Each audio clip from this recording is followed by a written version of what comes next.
Guys, about the rattling from this car. Like, it rattles like certain things, like these shields here, they get corroded after a while. So make sure you check these shields here in the front, on this front cat and on the back cat. Don't forget that there's a cat right here behind the engine. There's one right here. Don't miss that one, because that shield got loose on mine. It was rattling a lot and I couldn't get rid of it. Then there's the half shaft shield that sits down at the bottom, that goes over the half shaft, but I took that out. The half shaft shield is gone, so that shield is no longer down there. Now, I had a chirping sound when I would start the car in the morning. It wasn't the power steering, because I had did the O-ring fix already. The O-ring tutorial, as you see my tutorial, I already did the O-ring fix. So it wasn't that. And you know, I'm gonna let you guys know that it wasn't any of these things. And just the mounts being bad, because I think the front mount wasn't bad, but the side one, the back one was completely broken, and this one was completely broken.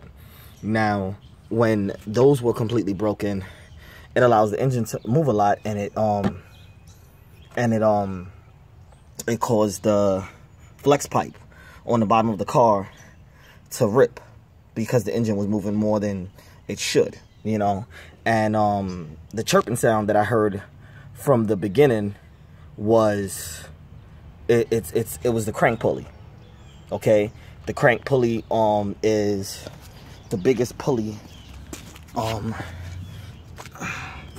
the bottom of the car down here. Is this the biggest pulley down here? That one, the main pulley on the bottom.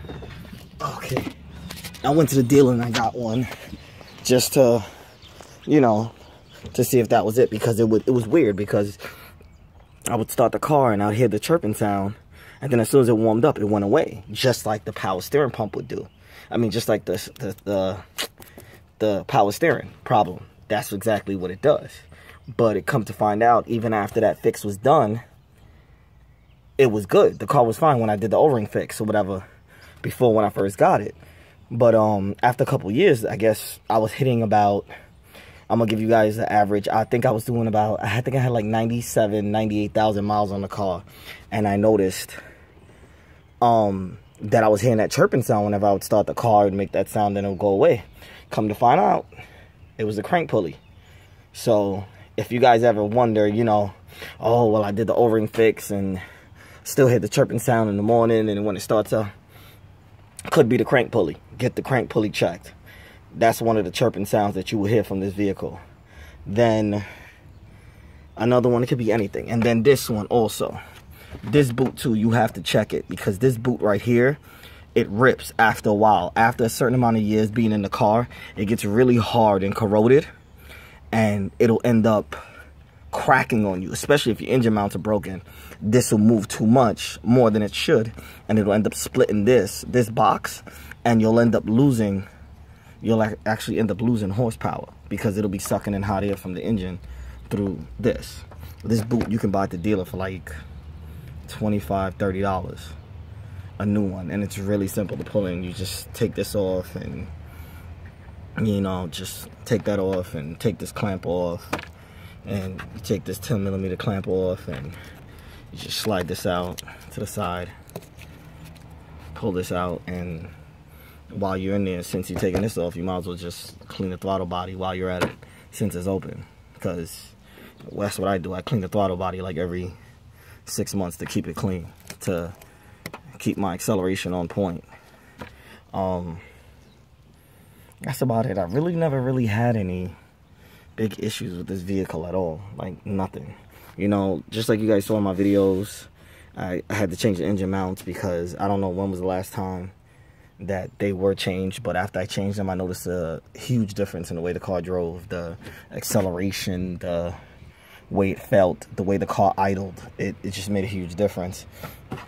Also, what you guys don't know is, make sure you guys check your batteries regularly, because my battery only lasted about 2.5 years, and that's without the system, because I didn't put the system in until just recently, as you guys see in the video. Make sure you stay on top of your batteries, because within 2.5 to 3 years, that's all these batteries last nowadays. And I had to replace mine under warranty because my car wasn't starting sometimes. It would start here and there. I know everyone online, you know, a lot of people say, oh, it's a starter, you know, things like that. But make sure, before anything else, when your car doesn't start and your car's acting up and you feel like your car's losing power and things like that, make sure you check your battery. Take it to like AutoZone or one of those places, or Sears. So I took mine to Sears. They put it in a machine, it tested it, and it found a whole bunch of dead cells in the battery. So once I replaced the battery, put the new one in, which is this, I can see, it made a huge difference in the way the car drove. The car, like, it felt like it was alive again. It felt like a brand new vehicle all over again. So make sure you check that. And that's about it. That's about it with this car. You stay on top of, you know, little things. I know y'all want a headlight tutorial, but that one is a little too long. This right here on the grill, it's easy. It just pops right out. Just put a flathead on the side and it pops right out. That's how you wrap that. This piece over here,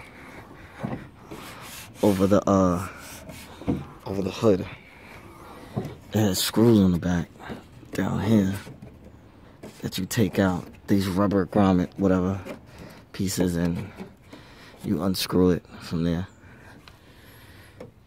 But other than that, there's really nothing else to it.